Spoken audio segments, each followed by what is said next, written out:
Hindi na ako galit.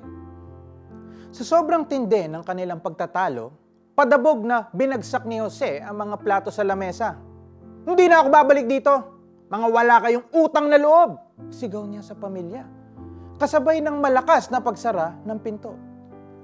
Ang pinag-ugatan ng lahat, isang hindi pagkakaunawa tungkol sa pera na nauwi sa sigawan at pagsumbatan.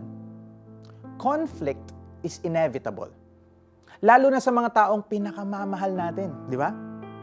But while this conflict is unavoidable, it can become a blessing when handled God's way.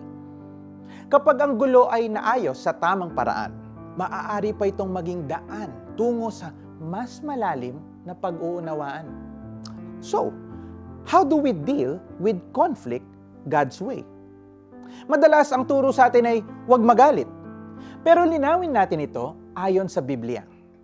Sabi ni Apostle Paul, magalit man kayo, iwasan ninyo ang magkasala. It means that when in conflict, the first step is to check our motives. Galit ba tayo dahil sa issue mismo? O may mas malalim na pinanggagalingan ito?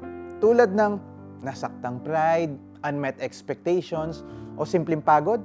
Ang pag-alam sa tunay na dahilan ay ang unang hakbang para maiwasan ang mga salita at gawing pagsisisihan natin sa huli. The second step is also crucial. Huwag ninyong hayaang lumubog ang araw na galit pa rin kayo. We must resolve the issue quickly. Bakit? Dahil ang galit na pinapatagal sa puso leads to bitterness and resentment toward the people we care about. At tandaan, it's hard to get better when you're bitter. Resolving conflict is often messy, and hard conversations can break our hearts. Pero mas mabuting harapin na po natin ang sakit ng reconciliation kaysa mabuhay sa sakit ng sama ng loob. Living with offense and walking away from problems never truly heal a broken heart.